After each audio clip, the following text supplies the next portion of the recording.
we've seen and heard from people that have been trying to raise money on Facebook is that it's pretty hard to do.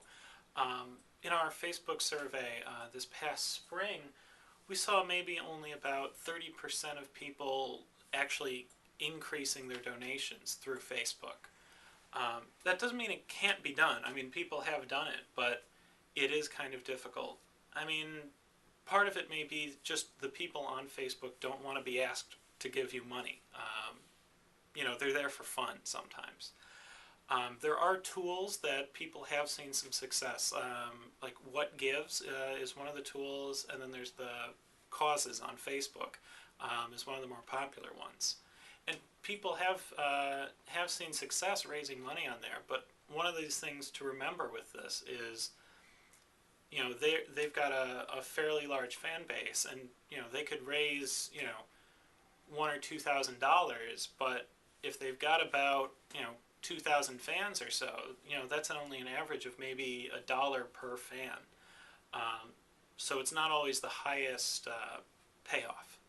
So, like Kyle talked about, fundraising on Facebook itself, using the direct tool, can be really, really difficult. However, there are definitely some things that you can do in the world of fundraising using Facebook and other social media tools that can be really effective. Using Facebook or other social media tools to help steward your donors, to build relationships and continue those touch points over time, to use social media to kind of elevate people from one level of the ladder of engagement up to a second level by getting them involved, getting them commenting, getting them talking about stuff, so that when you come around to make a donation request, they're primed, they're ready, they've been interacting with your organization on a consistent basis. You can also use social media as a really wonderful way to reinforce campaigns. So if you sent out your annual appeal via direct mail recently, using social media to talk about that campaign, using social media to report on your progress and thank people for getting involved is a really wonderful way to remind people that that campaign is happening, and hey, you're not on that list of people who I'm saying thank you to, and there's a reason. It's because you haven't given yet, so you should go ahead and give. Those kind of approaches can be really powerful, and it's a great way to use social media. The one exception to this overall rule is friend-to-friend fundraising.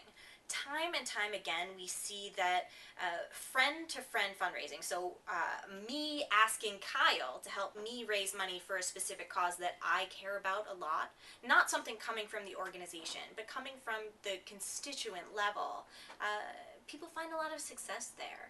There's a lot of reasons for that.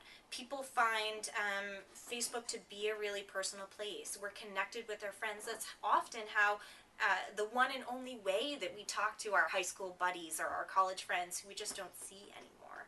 So being able to run what we call a birthday campaign, or run a friend-to-friend campaign in relation to some kind of fundraising event, walkathon, marathon that we're involved with, is kind of an entree to actual true fundraising via social media.